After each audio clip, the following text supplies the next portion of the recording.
If everyone could begin to find their seats and take them, we'll get started here in just a couple minutes. Please, everyone find your seat. We'll be beginning in just a few minutes. Thank you.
Good morning. Good morning, good morning, everyone. Welcome. We're going to go ahead and get started, but please feel free to begin eating, get settled, but welcome. Welcome to the Hayes Caldwell Economic Development Partnership's 2026 Economic Outlook. Our objective with the Economic Outlook is to share a program that provides a complete perspective on the challenges and opportunities of the current economic environment from a national level all the way down to the local scale. Of course, none of this would be possible without today's sponsors. So with that, today's title sponsor is La Cima. Our corporate sponsors are Hill & Wilkinson, Frost Bank, Ozona Bank, and Buda EDC. Our supporting sponsors, BVRT, Benchmark Insurance, Kimley Horn, Texas State University, Bartlett Koch, Southwest Engineers, Headwater, Kyle, City of Kyle Economic Development, Chuck Nash, Christus Santa Rosa Hospital, Doucette, a Kleinfelder company, J.E. Dunn, Lockhart EDC, the City of San Marcos, and Texas Regional Bank. Thank you all.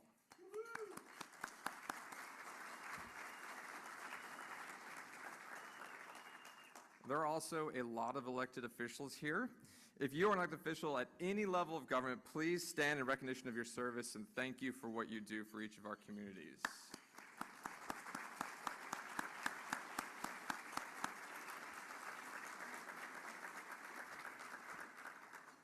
Before I forget, a bit of housekeeping, before I get a text about it, if you parked in the parking garage, before you leave, there are machines before you get in your car. Please pay before you exit the garage. So with that, we're really excited to be here at Texas State again for the second straight year. They always do a wonderful job, great view. So here to welcome you to Texas State is the Chief Financial Officer for Texas State University, Eric Algo.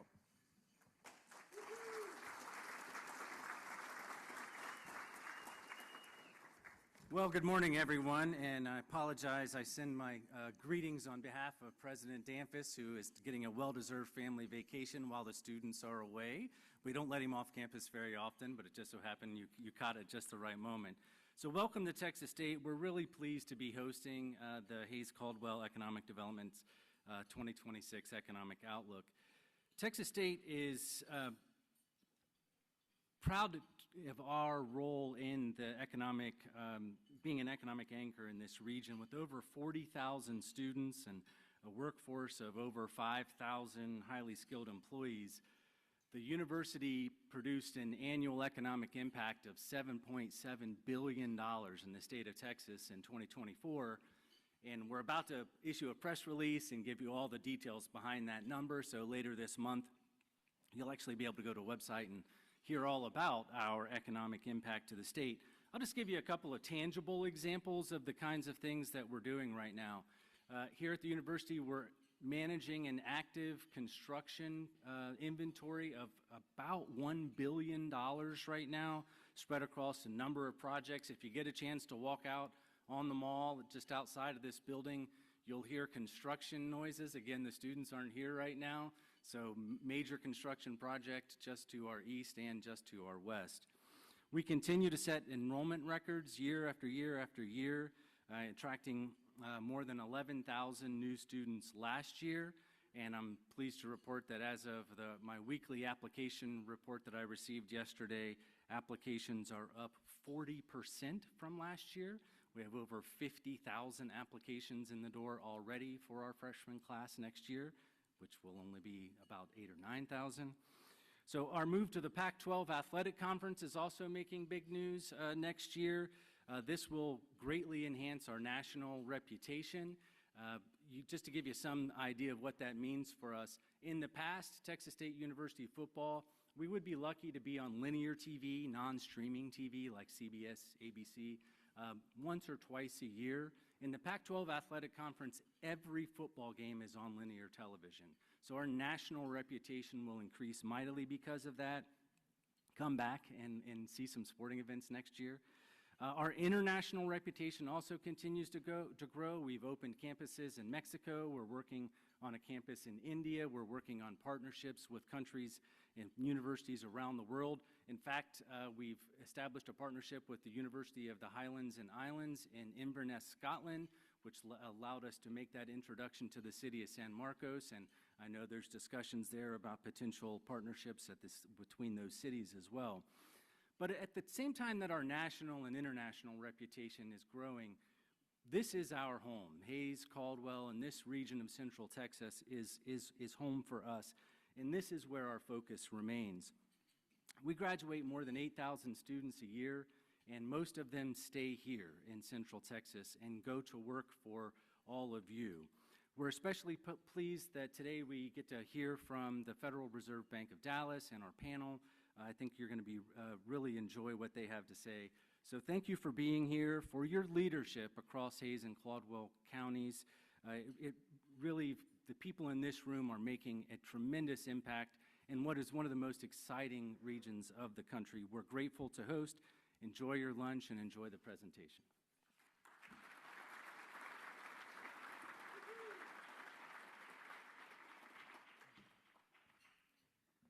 Thank you, Eric.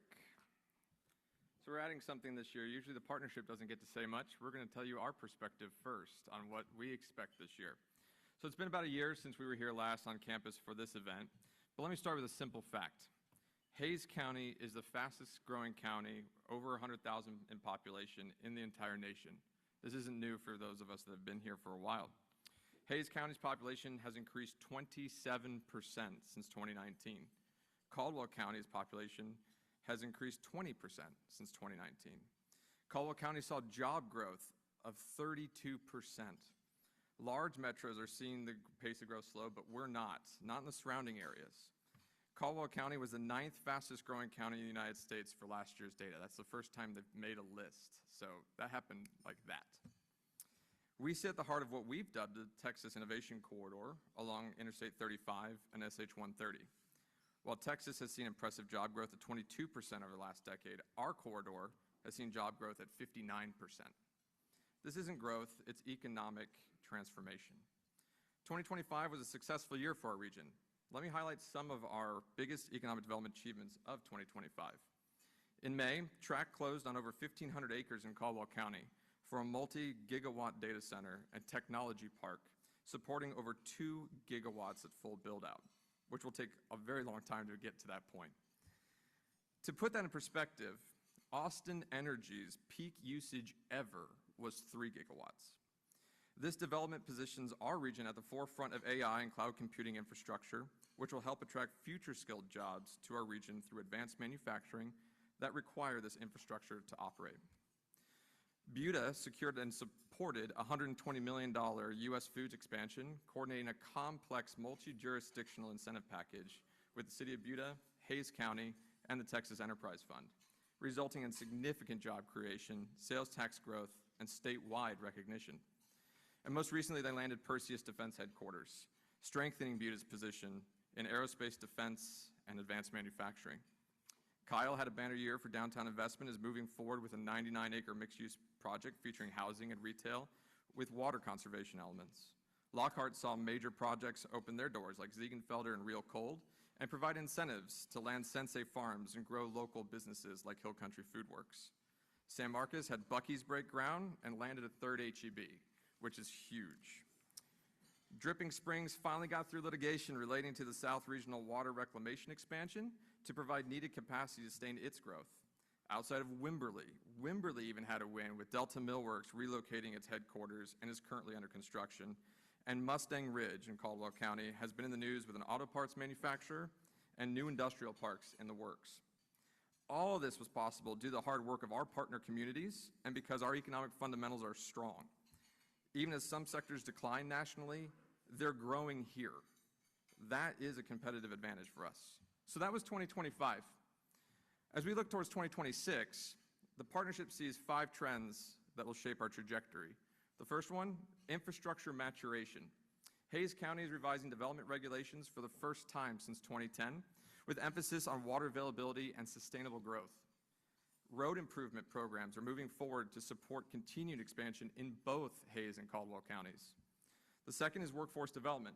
As Eric said, with Texas State University as our anchor and growing industry partnerships, we're ensuring our talent pipeline matches our growth. ACC, opening its campus in Lockhart later this month, will provide higher education opportunities in Caldwell County and the TSTC campus in Seguin is underway. The third is technology leadership. The Caldwell County Data Center campus and continued manufacturing investment in places like Axis Logistics Park position us at the intersection of energy and technology infrastructure. The fourth is sustainable growth. Water conservation and environmental protection are now central to our region's developmental strategy, not afterthoughts. And finally, quality of life. From new amenities to mixed-use developments with trails, our communities are all planning a future that attracts and retains talent that drives innovation. There are headwinds, though. Growth will be more measured than our recent explosive pace. Manufacturing construction spending may dip nationally. Trade uncertainty could impact businesses with international supply chains. Our rapid growth continues to create pressure on infrastructure, schools, water systems, and traffic. Housing affordability and childcare availability are real challenges that must be addressed in the coming year and beyond. But challenges are just opportunities in work clothes. Every pressure point represents a business opportunity, an innovation waiting to happen, a community need that entrepreneurs can fill. And what's happening here isn't just about economic statistics. It's about families finding good paying jobs, entrepreneurs launching dreams, and communities building futures. When a company locates here, it's 1,000 families with health care and opportunity. When a data center invests billions, it's schools, roads, and services for children. When a local business succeeds, it's a thriving Main Street where neighbors gather. I know that sounds idealistic and maybe naive, but that is why economic developers do what we do. We're building something rare, a region that combines explosive growth with strong fundamentals, innovation with accessibility, and economic vitality with quality of life. We're at the convergence of Austin's tech ecosystem, San Antonio's military and defense prowess, Texas State University's research capacity, and our competitive advantages has created something powerful.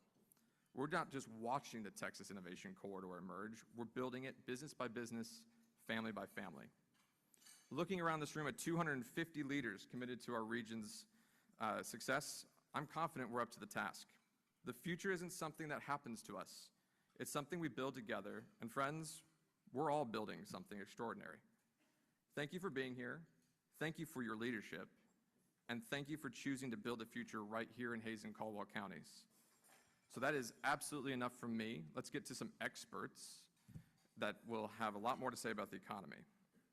In previous years, this event has brought you a national economist who delivers a keynote addressing the economy from a national perspective, and we continue that today. I'm excited to introduce Mark Wynne, Vice President and Associate Director of Research at the Federal Reserve Bank of Dallas, as our keynote speaker. Mark, who has been with the Dallas Fed since 1989, advises the bank's president on national and international economic conditions, leads the bank's International Economics Group, and has conducted extensive research on fiscal policy, business cycles, inflation, and global economic shocks. His work has appeared in top peer-reviewed journals, and he co-edited the Federal Reserve's Role in the Global Economy, A Historical Perspective. Wynne also teaches economics at institutions including University College Dublin, the University of Rochester, Southern Methodist University, and the University of Texas at Dallas. Please help me welcome Mark to the stage.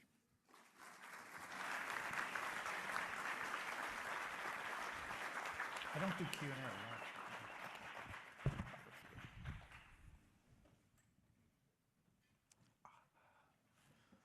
Well, thank you for that introduction. The most important thing on this slide here is the disclaimer, which says everything I am about to say is a personal opinion and not an official opinion of the Federal Reserve Bank of Dallas or the Federal Reserve System. I'm also very honored that one of our former directors, Kelly Barkley, is here, who gave us 6 years of great service on our board of directors in Dallas. So hopefully this will remind her of some of the good stuff she got to hear about over those years. So I'm just going to give you a very, very high-level perspective on a few things here. Okay.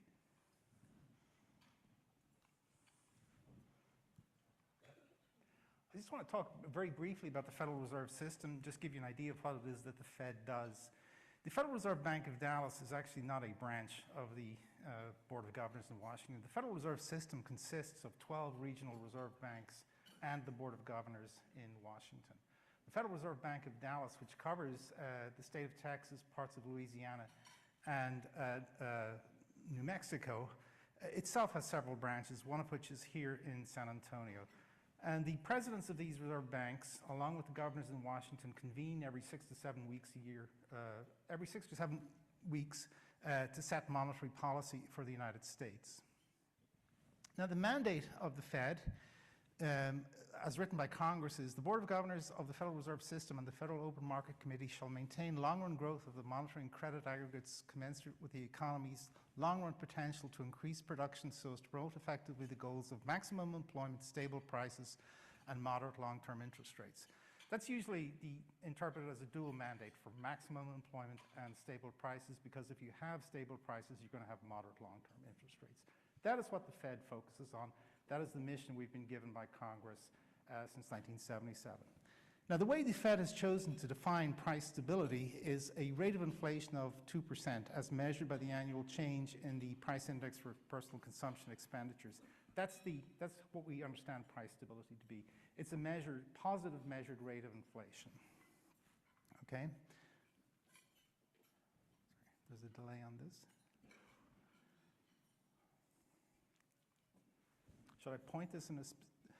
So this is just showing you how we've delivered on the price stability part of the mandate over the past 65 years from 1960. So you see in the early 1960s, inflation generally was not a problem.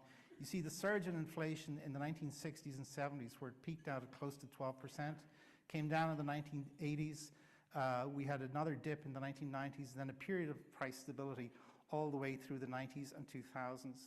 In 2012, we introduced a formal definition of price stability, the 2% definition, and inflation actually ran below 2% for many years until we had the pandemic and then the post-pandemic surge in inflation.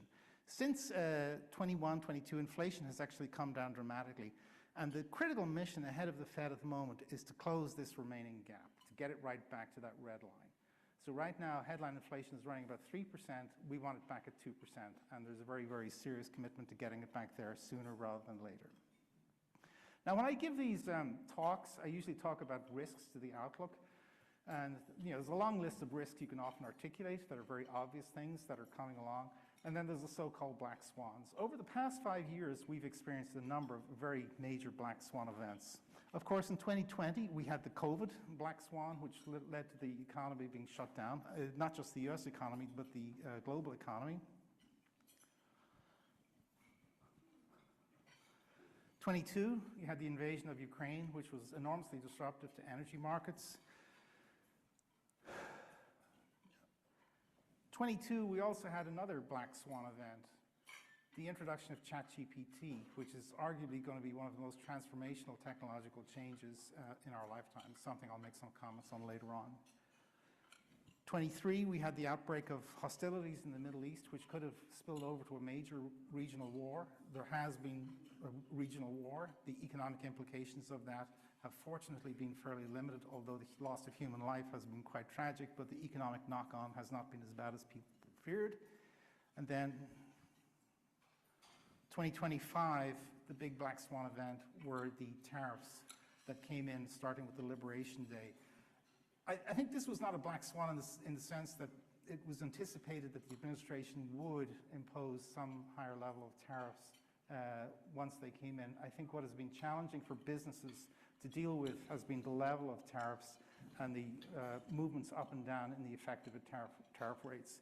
But as of today, we're looking at tariffs in the United States that are at the highest level they've been since the 1930s, and that has posed a real challenge to delivering on the price stability mandate for the Fed. I'll comment a bit more on that later on. So, in December, the FOMC met. They put out a statement. I'm not going to read through all of this.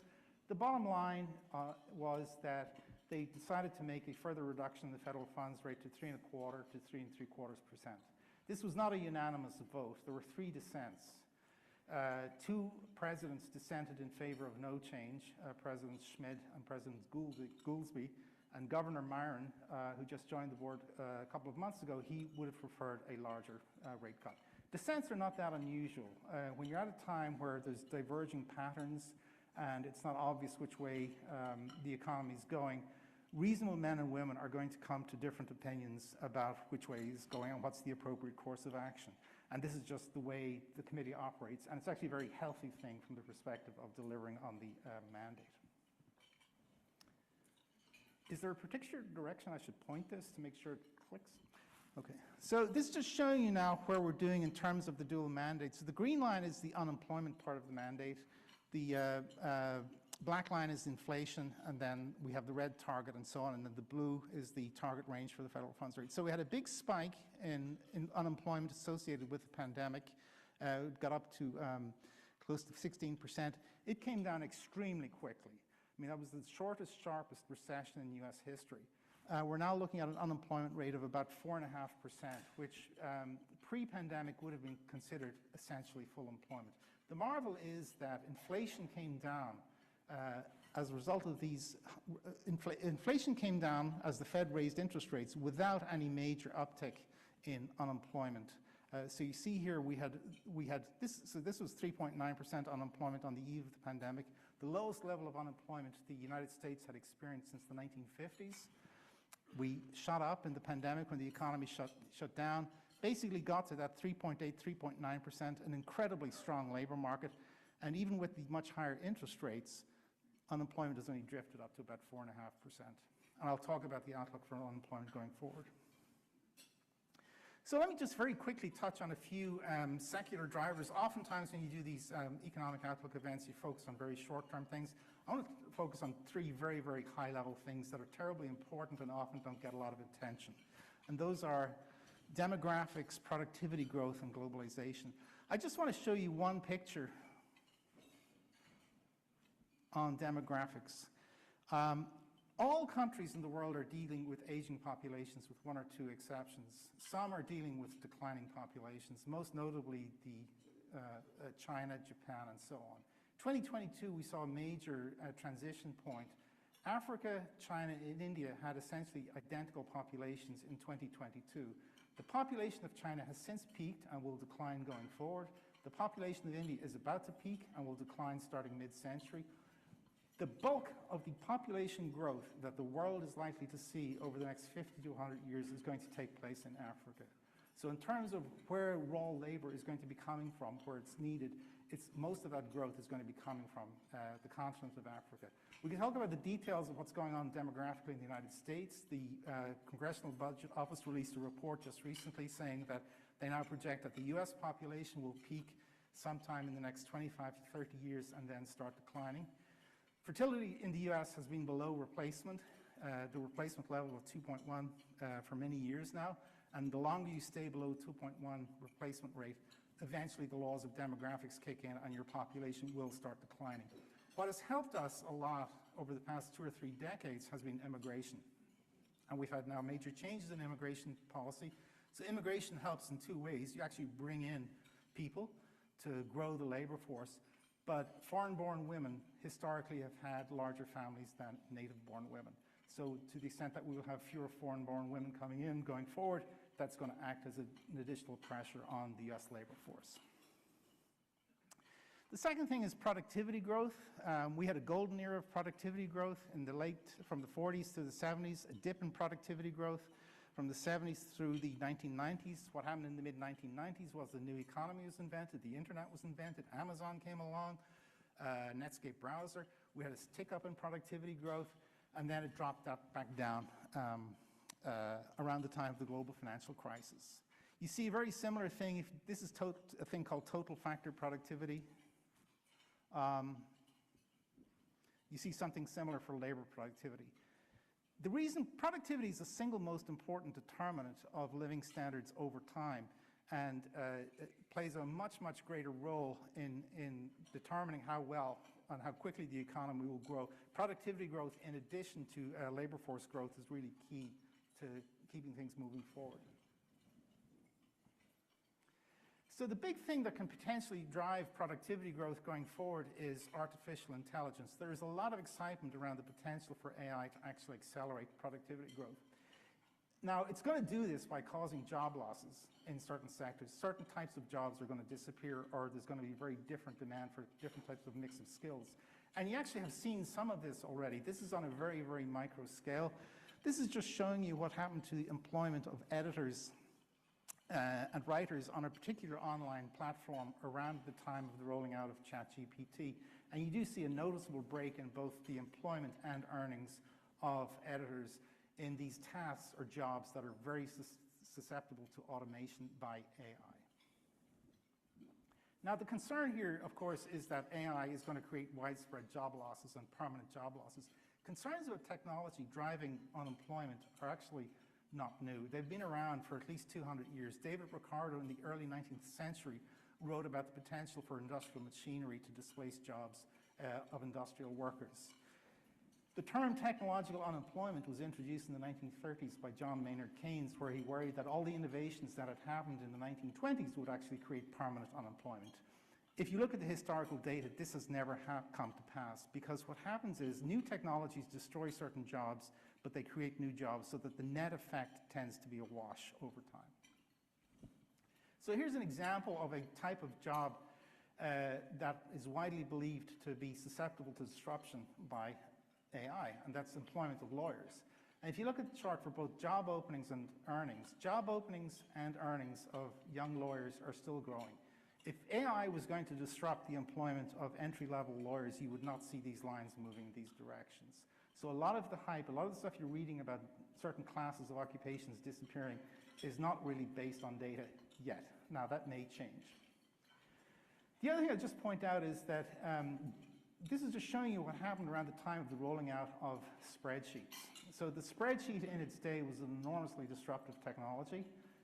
Certain types of employment did decline, namely that of bookkeepers and people who did very manual type of data entry work. But complementary categories of employment, you see massive increases in employment. So the net effect on overall employment was essentially a wash. Now, the reason you care about productivity growth is that it's, like I said, the fundamental driver of living standards over time. This picture is just showing you a measure of living standards in the United States going all the way back to the 1870s. And the key thing to note is this is a remarkably steady line. Living standards in the US have grown by about 1.8 to 2% a year since 1870. And that is with all of the technological revolutions that have occurred over that 150-year period. The internal combustion engine, the dynamo, air travel, containerization, the IT revolution, and so on. And one view is that AI may simply be another technology that comes along that just continues us growing on that 1.8 to 2% trend. Now, there's also two more extreme scenarios that people talk about associated with AI. One is the so-called singularity idea, whereby AI is going to get infinitely more intelligent, infinitely quickly. And what it's going to do is basically do everything for us, so none of us ever have to work again. Living standards will just grow at a phenomenal rate. We'll all be rich and spend all our time playing golf, and that'll be it.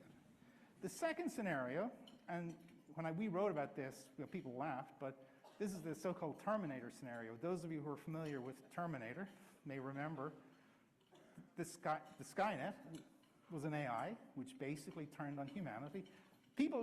Serious researchers in the AI field actually do worry about AI improving at a rate fast enough that this could become a realistic probability, and have called for guidelines on the development of AIs. Again, the point here is just that the range of outcomes that people talk about associated with AI are really quite extreme. The most likely scenario is probably going to be something in the middle, where we just get a bump over the next 5-10 years, and then we just chug along at something like 2.5%. Okay. Another thing quickly, globalization has been a big plus for the US economy. It's leveled off.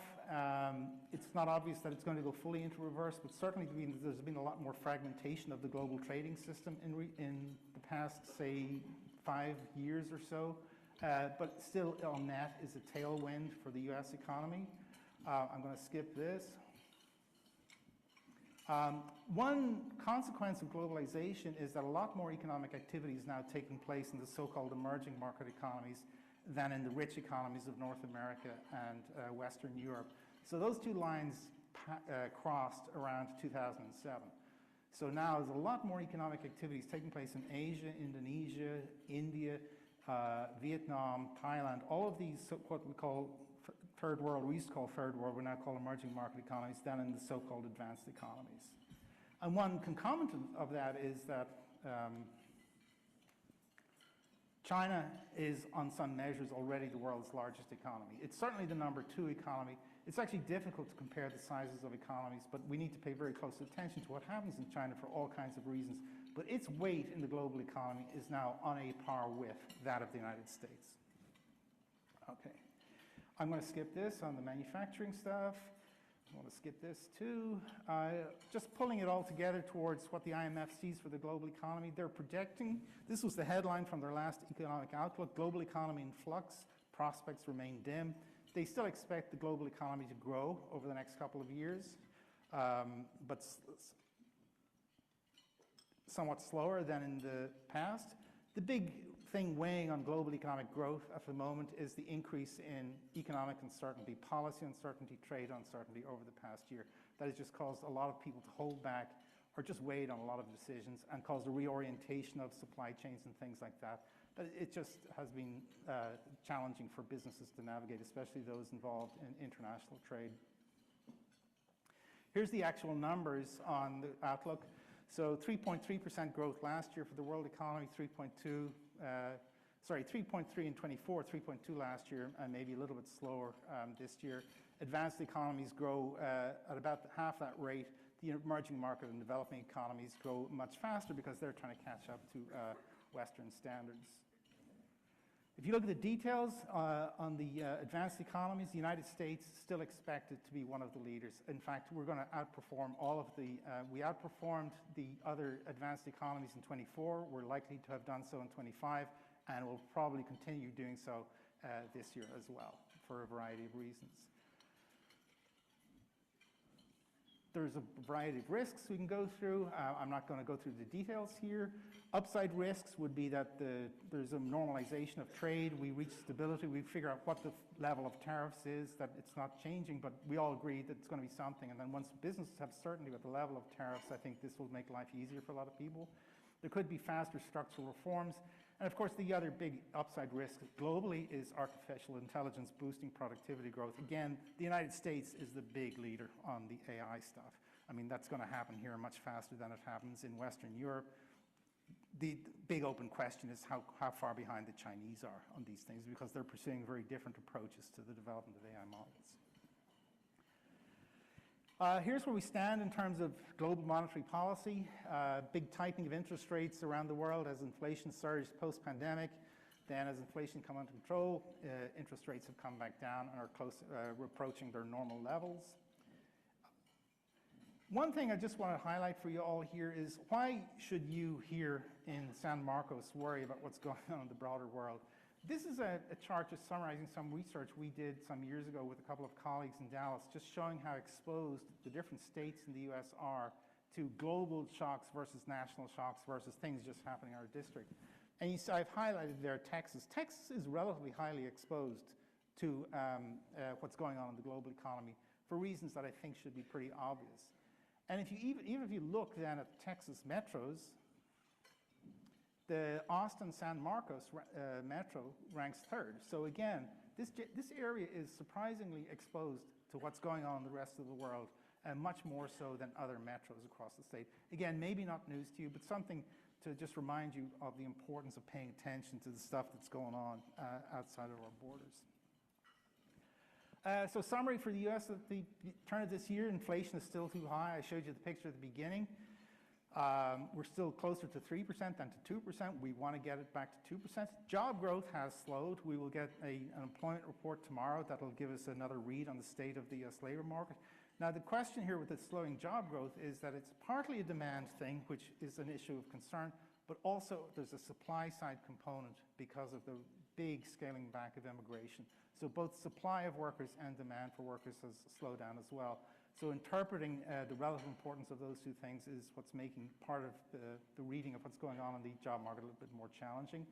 Fiscal policy is going to provide a big boost to demand growth, at least for the first half, or maybe all of this year. And we still have pretty strong consumer spending in the US. The FOMC released their projections at the December meeting, showing what they expect to happen to GDP growth going forward. So some moderation of growth towards its long-term average of about 1.8% over the next couple of years. Unemployment, probably going to drift around 4.5, 4.6, but that's about it, and then normalize at about 4.5 in the long run. Inflation gradually coming back down to 2% target over the next couple of years. And this is the path of interest rates that they expect will be appropriate to deliver on those outcomes. And you see that there's a range of opinions. This is showing you the median of the committee and then the range of opinions on the committee. So there is a fair amount of, fair difference of opinion, shall we say, on the committee about where interest rates will be at the end of this year and the end of the next year. So here's the US summary. Again, comparing the FOMC outlook with the blue chip forecasters in the private sector. Continued growth. FOMC is a little bit more optimistic about 26 than the blue chip guys. 4.5% unemployment according to both the FOMC and blue chip forecasters. And inflation gradually coming back down towards the 2% target, but probably not hitting it at the end of this year. Conclusions, again, longer-term trends are really important when you think about the economic environment in which decisions have to be made. And the really important ones are demographics, productivity growth, international trade. One important upside potential here is AI potentially boosting productivity growth in the near term, but it's also potentially very disruptive. Everybody expects growth going forward in both the US and globally, with one or two exceptions. Risks, again, the big risks that can be identified now are the fragmentation, the disruption that might come with fragmentation of international trade, the reorientation of supply lines, the disruption that could come from AI rolling out faster than people think. And then there's the black swans, which you can't articulate at the moment, but always have the potential for showing up, as we've seen over the past 5 years. So I think I will stop right there and hand it over to the panel. I will stick around after the panel is done. If any of you have questions, I'm not in any hurry to get back to Dallas, so I'll happily take your questions back then if that's appropriate. So thank you.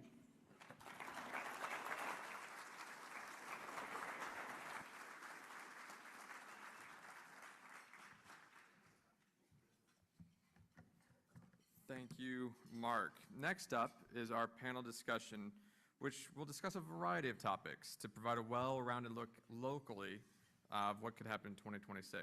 So panelists, as I introduce you, please come up to the stage and have a seat. First is Dr. Haiyang Liu, is a professor and chair of the Department of Finance and Economics at Texas State University, where he leads academic programs connecting economic research with real-world community challenges. He specializes in labor economics, health economics, and applied microeconomics, and holds a PhD from the University of North Carolina at Chapel Hill. Next is Aaron Farmer with a retail coach.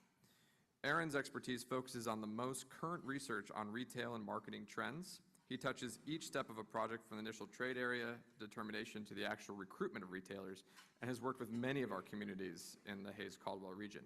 Farmer holds a degree from the marketing of, keep it together, the Mays School of Business at Texas A&M University, and an MBA from Texas A&M University Commerce. Finally, Jason Hundley, founder and CEO of Crossbow Systems and Zero Point Frontiers. He brings more than 20 years of aerospace leadership experience across launch vehicle development, space systems, commercial startups, and space policy. He is a U.S. Armed Forces veteran with over 14 years of service, where he led large-scale joint logistics missions, managing hundreds of millions of dollars in equipment, and now calls the Innovation Corridor home in Luling. So with that, please welcome our panelists.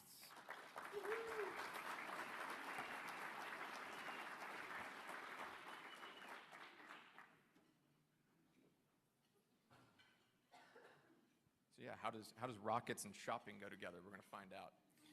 All right, we'll start with you, Dr. Liu. Given your research in labor economics, what trends in the Texas labor market should business leaders out here be paying closest attention to over the next year and a half? Yes, I think we are, especially the central Texas region, has been extraordinarily resilient in labor market coming out of a COVID, and also taking advantage of this new excitement with the introduction of more modern AI tools. You can look at sector by sector growth in the past couple quarters. I think also we are benefiting from a healthy inflow of basically labor market participants. So for Hays County, we have a pretty amazing population growth rate of 4%. You just don't see that often at a national level.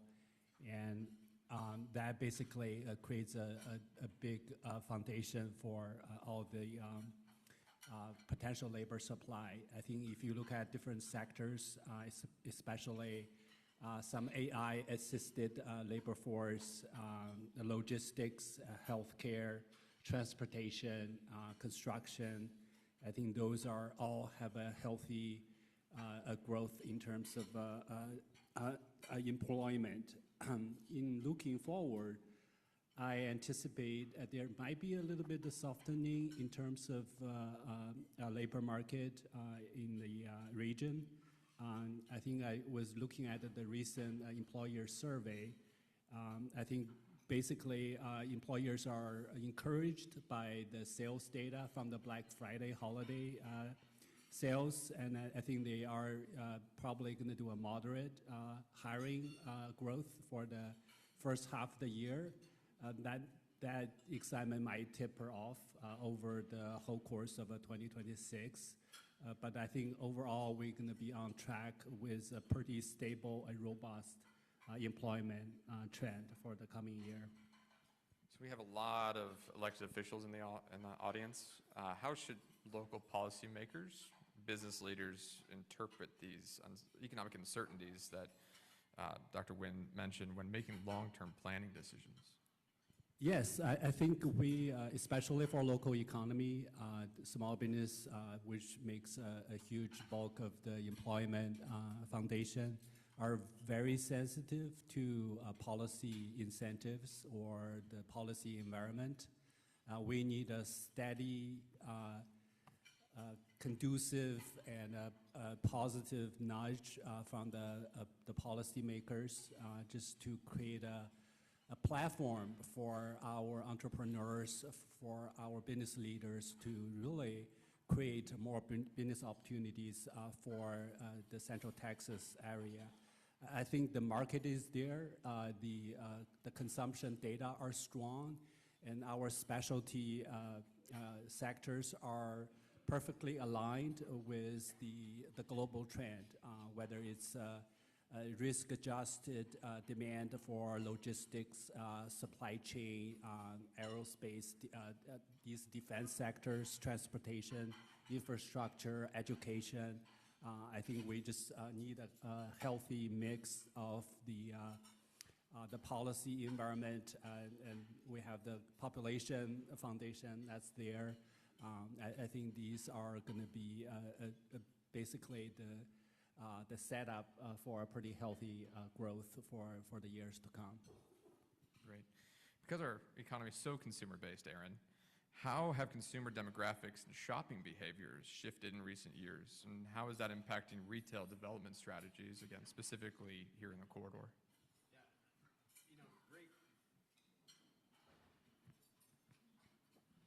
Great question.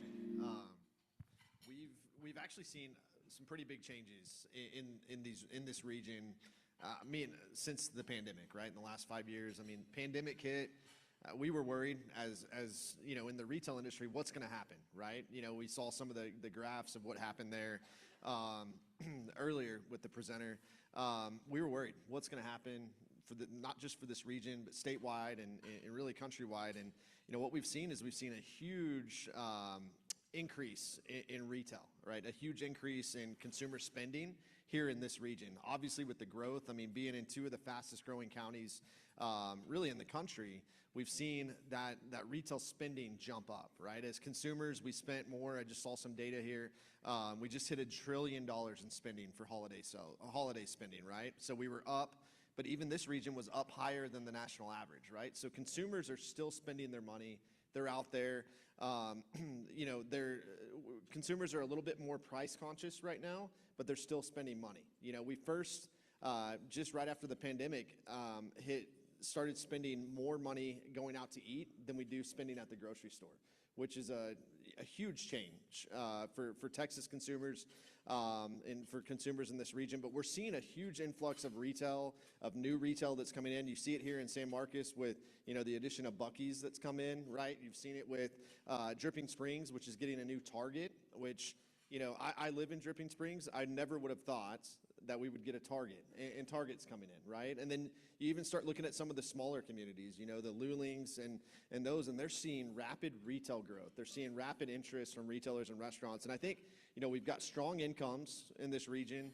I think that's going to continue. I think that growth is going to continue. I think this is going to be a region that we're going to continue to see a lot of retail spending, a lot of new prospects coming in. And then one other thing we're seeing is a lot of kind of out-of-area retailers and restaurants moving to this market. So whether it's retailers coming from the Houston area or restaurants coming from California, we're going to continue to see just this new growth of new brands, new prospects that are coming to this market. Great. You guys at the Retail Coach use some pretty incredible technology. Kind of creepy, actually. How important is mobile data and real-time consumer analytics in understanding today's retail customer compared to the traditional models? Yeah, that's another good question. I was telling somebody yesterday, I used to ride around with the site selectors for HEB. I used to go down to San Antonio at the Arsenal where their offices are, and I would sit down with them, and I'd bring a bunch of data with me. And I'd say, and this is probably 15 years ago, I'd say, hey, I've got data on every market you need to look at in the state of Texas. And we'd jump in the car and we'd go look at some of these markets, and I'd pull out the data, and they would look at me and they'd say, hey, just hold on to that data. We know what we're doing. If we have a good gut feeling that this is a site, we're nine times out of 10, we're successful, right? You don't ever really see HEB close stores, right? And so I was like, okay. Well, just a couple of months ago, I sat down with HEB and I said, do y'all still have that same, gut feeling about, locations and those sort of things? And they said, no, give us all the data you got. So retail, especially site selection, has become very scientific, right? If I'm a retailer, I'm a restaurant, I'm a developer, and I'm looking to put a location here in this region, I've got to know 100% that this is going to be a successful location, right? So the data is incredibly important when they're making these decisions. We used to use a lot of computer models, right? How many people live within 15 minutes of San Marcos, or how many people live within, 10 miles of Wimberley, and that's how we would determine a market. Well, nowadays we're using cell phone data, right? So it's scary to think about, to your point, the big brother aspect of it. But if you have a cell phone, which is everybody in this room, maybe you have two of them, you're being tracked. I know you were in Home Depot yesterday, right? Or I know you were in downtown Wimberley last night at the pizza place, right? So these retailers, these restaurants, they are, like I said, it's become much more scientific as far as site selection goes, and that's going to continue.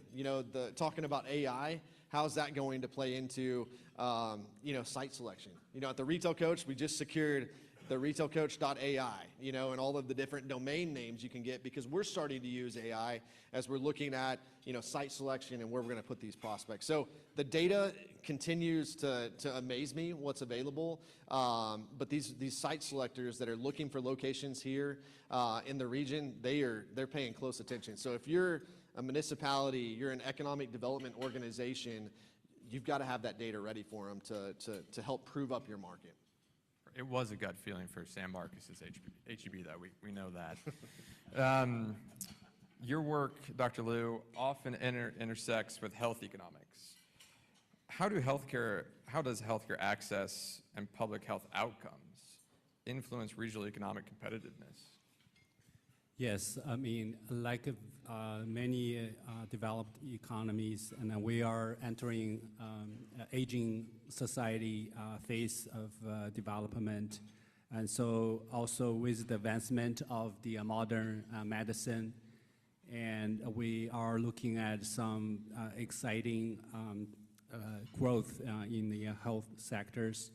And if you check the medical news, apparently we are on the brink of a breakthrough, and all of us going to live up to 100 years. I'm joking, but it might, for our next generation, that might be a reality. Every disease is going to be treatable.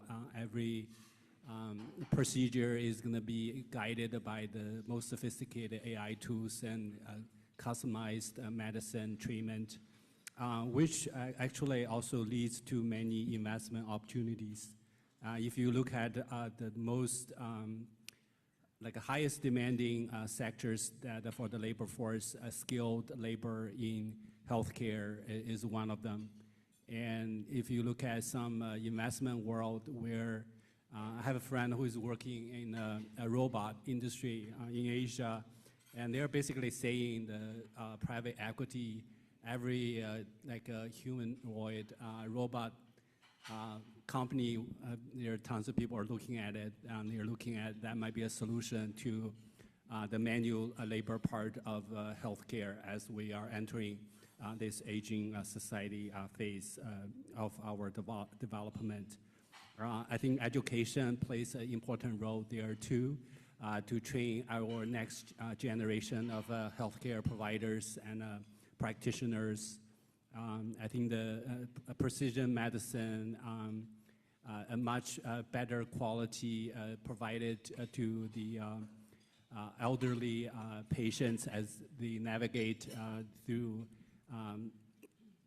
this new kind of era where we're getting all the resources for every condition, for every situation a person might experience going through the life cycle.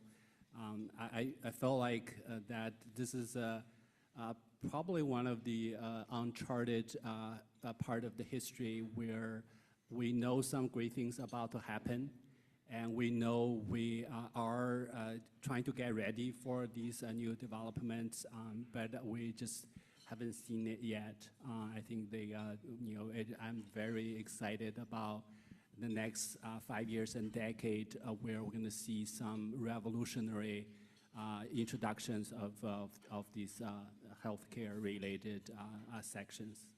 Great. We'll live longer. We'll shop longer, Aaron. Yep. We won't take Social Security till 80. It'll be wonderful. Yeah. So, Jason, we're going to talk a little bit now about industrial stuff. So, aerospace is becoming one of the fastest growing advanced manufacturing sectors. What does that expansion mean for regions like ours? So for local regions, aerospace and defense typically represents, very, very highly skilled engineering jobs, technician jobs, and they're usually ecosystem drivers. Because outside of commercial aviation, most aerospace and defense is not, outsourced overseas. And so your supplier base, your lower level suppliers, your higher level suppliers, you become sort of a mini economic hub as you enter in, an area. Because immediately, the highly engineered products that we're developing, oh, well, okay, I've got an assembly drawing of 4,000 parts for our system that we've got to build, and oftentimes we are not manufacturing the lower level parts, and so immediately we're going out into the local area, looking at, what is the ecosystem and the supply chain availability in that area. We've put about well over $50 million in infrastructure development in Luling in that area, just as our company, which has grown several construction businesses around us as I drive around our campus. And so you watch that, essentially you become that flywheel, especially if you're in a smaller community where you see halo businesses where it really becomes that, for lack of a better term, you become that rising tide that starts to float the boats of the entire community around you. So where do you see the greatest opportunities for private sector innovation in aerospace over the next 5 years? If anybody has not lived under a rock in the last 3 or 4 years, we are, we'll call it the series of black swan events, two of those black swan events are, global conflicts.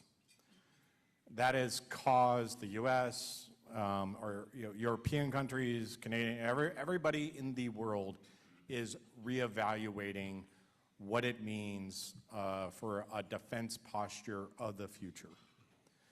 And one of the many lessons that we are taking out of these regional conflicts is that every think tank estimate that we've had post-Cold War up until 2022 was wrong, drastically wrong.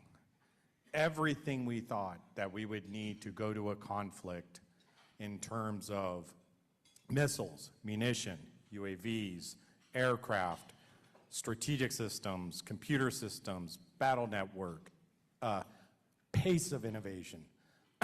We weren't just off, in our world, if you're off by 10% in the aerospace world, like airplanes crash. That's a bad miss in our area.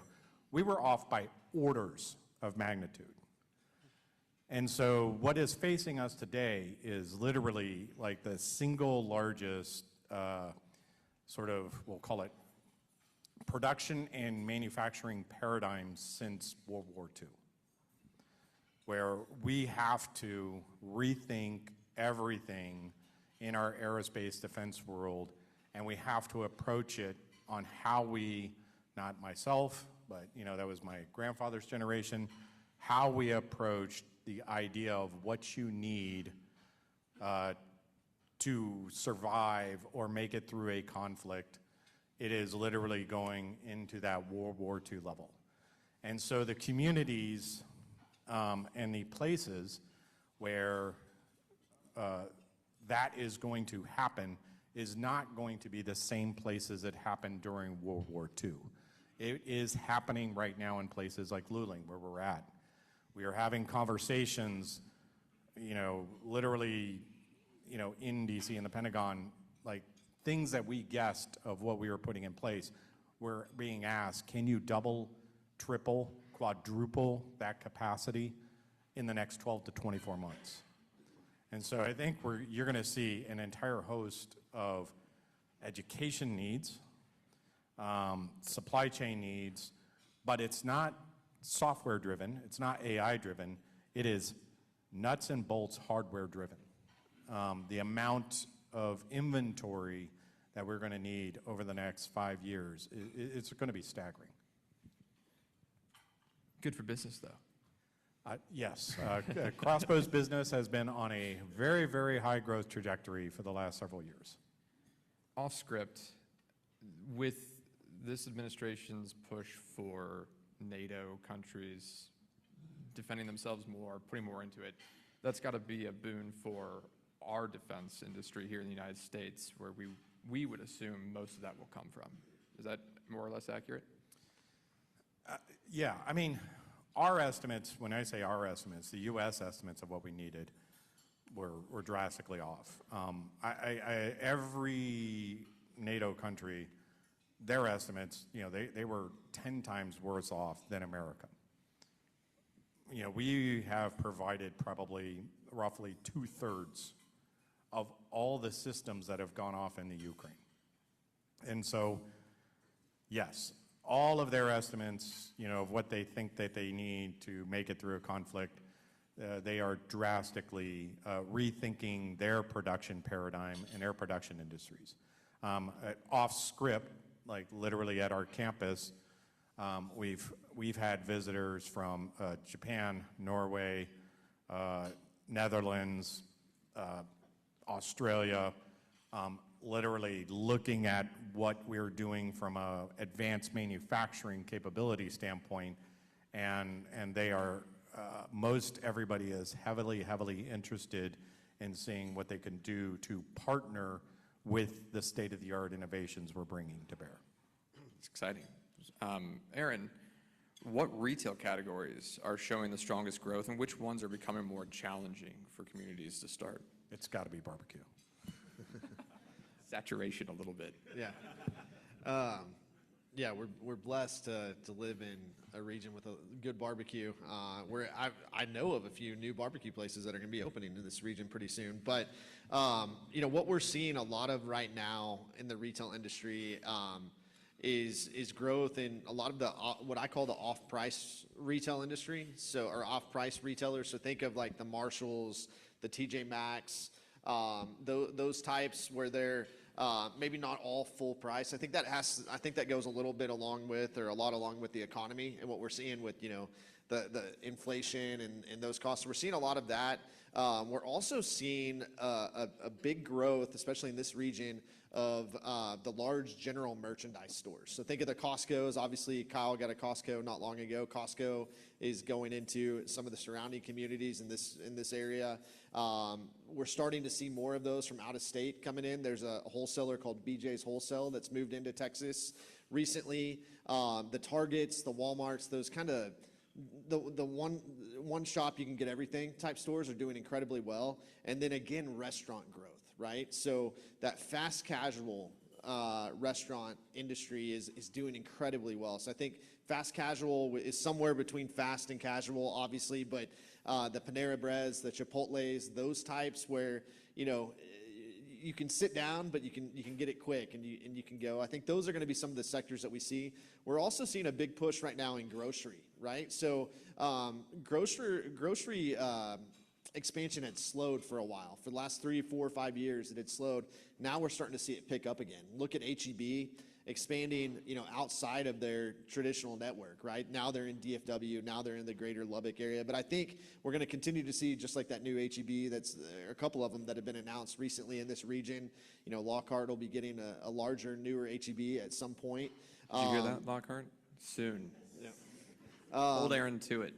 So those are some of the, I think, the sectors we're going to see the most growth are really those. And then where we're seeing a little bit of retraction is the clothing, typical clothing stores. So think about your department stores. Think about your typical clothing stores. It's just so easy to buy things online now, right? I mean, if you buy something on Amazon, you can return it the same day quickly for free, right? And same thing at other stores. So I think we're going to see, we're still going to see some clothing growth, but we're starting to lose some of those clothing stores that we're used to in some of our markets. Thank you. So let's move a little bit into investment, capital, and attraction strategies. So Jason, you've successfully raised capital and built teams across multiple ventures. What are investors prioritizing right now when evaluating high-growth tech or aerospace companies? Yeah, so words that we're getting told in investors is technologies and approaches that can scale. And it's hardware scaling, not necessarily software scaling. For the last 15, 20 years, everything was about very much into software as a service, AI. We are seeing like the most venture capital, private equity, institutional capital going into space and defense ever. And the reason for that is if you think about all the concerns with AI, one of the things that they are not as concerned with is if you are developing real crucial hardware, they view that as a company that becomes AI proof. You become a user of AI, but you are manufacturing products that they're forecasting over the next 5 to 10 years is going to be needed at an order of magnitude higher scale. And so that is a huge movement of the private capital industry in the last 3-4 years. Us as economic developers in communities and even leadership in communities, what advice do you have for us trying to attract aerospace and defense investment? One of the things to look at is think of these advanced manufacturing enterprises, when you start to think of them as that flywheel, what are they going to all want? And I was having a conversation earlier from a gentleman in Buda, and I was explaining, our supply chain has very strict quality standards. There's things like AS 9100, ISO 9000. If you're not used to that and you didn't grow up with that for the last 30 years, those are new barriers of entry for, could be delivering fantastic products, but if they don't have that, they can't qualify to be on our programs. And so looking at these type of things that could be a barrier of entry to a small business, but maybe there's a way that some of these groups and economic developers could put together programs that make these not seem so scary and unknowable. Other items that we have seen is, the subsystems that come with that advanced manufacturing, especially today. People that understand, how to install and how to work with automation control, robotic, assembly systems, automated, basically throughput, simulation modeling. All of these kind of halo are not core to my business, but we are immediately seeking out partnerships. We're seeking out partnership with universities. We're seeking partnerships with local businesses so that we can sort of make, less friction for our business to accelerate in our core competency. Great. So all of you can answer this one. So given everything that's going on in the world, what should policymakers be anticipating in retail, in industrial, aerospace, and healthcare that we should pay attention to this year? Not all at once. I mean, as a person that is literally, I think Texas has become like 25% of my total national workforce. Like our company is like 400. 3 years ago, I had 10 people in Texas. We got well over 100 employees in Texas. And most of them are in the Hayes, Caldwell County area. Over the next year, I think what we're going to see, especially in aerospace and the defense sector, is a tremendous push and pressure all the way down through our supply chains. With this manufacturing revolution that they're trying to push forward, it will, and it's already showing the stress and the cracks on that lower level supply chain. And so what I foresee, especially when there's dynamic change in an area, be prepared to see names change. Be prepared to see, all of a sudden it's like, that was Bob's Mechanic Shop, and it might be Bob's Mechanic Shop brought to you by Lockheed Martin. Because typically in a high growth, you see a lot of mergers, acquisitions, and dynamic change throughout the industry. From a retail side of things, I think a policy or some policies to kind of pay attention to is I think we need to realize that we're competing not just locally here, not just in our region, but we're competing with the regions throughout the state, right? With regions throughout the country, and it's retail's becoming more competitive than it's ever been, and part of that is incentives, right? I think we're going to see more requests from developers and retailers and restaurants for incentives just because of certain things like, the cost of construction and those sort of things that are impacting what these prospects can do in a market like ours. So I think we need to pay close attention to, incentives. Where does that play a role in the retail industry? I'm personally not a huge fan of incentives when it relates to retail unless it's that right project, right? It's going to help drive, a lot more sales tax to the communities. It's going to have a huge impact. It's going to bring in other retailers and other prospects. So I think that's something to pay attention to. I think I think that's something we've got to pay attention to is that competition factor, right? Right now, we're seeing retailers, we're seeing restaurants that are trying to escape Austin, if you will, because of the policies to get into the city of Austin, right? I was talking to a restaurant the other day. They said, hey, we can be in Buda or we can be in Kyle, and have plans approved and those sort of things within a year. When if I was to do this in Austin, it would take 3 to 4 years to get it done. So I think those are some things to be really paying attention to as we go forward here. I think I just want to add a point from an educator's perspective. I think with all these excitement, development, and there's always a human element, whether it's a human capital investment or just sort of catching up with all the new sectors, the new additions to the economy. I think my expectation is that there will be a new paradigm shift in terms of how we educate our next generation of a labor force. And I am a firm believer that the most popular careers for the next 10, 20 years is probably not existing yet, in the sense that now I've been talking to parents for the past month, during the break, and there's always that anxiety, what career should my son, my daughter pursue? And is that computer science out of fashion? And given that entry-level programmers are not in huge demand anymore. But my answer is that we don't know yet. I mean, we just have to adapt. In the academic world, things used to happen slowly, methodically. But I think now we are facing this pressure to be adaptable, to be just in time, to change our curriculum on the fly, to be ready to work with our community partners.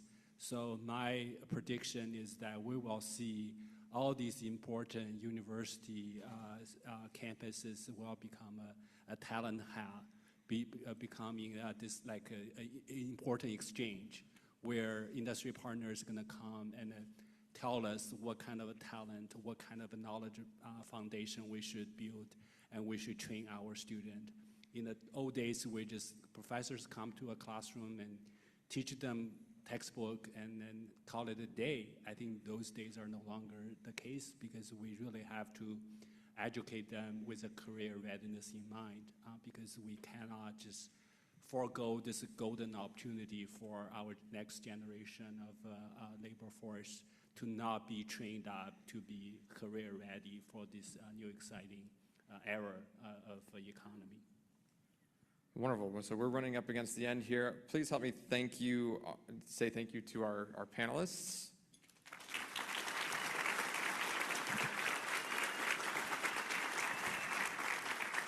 I hope you all learned something. Again, thank you to our sponsors, our title sponsor, La Cima, our corporate sponsors, Hill & Wilkinson, Frost Bank, Ozona Bank, and Buda. Our supporting sponsors, BVRT, Benchmark Insurance, Kimley Horn, Texas State, Bartlett Cock, Southwest Engineers, Headwater, Kyle EDC, Chuck Nash, Krista Santa Rosa, Doucette, J.E. Dunn, Lockhart EDC, City of San Marcos, and Texas Regional Bank. Thank you all for your help. And of course, a big thank you to the Hayes Caldwell EDP team for pulling this off today on our first week back from break. Thank you. And thank you all for attending today. Please be on the lookout for future events. It was great to see you all. Happy New Year.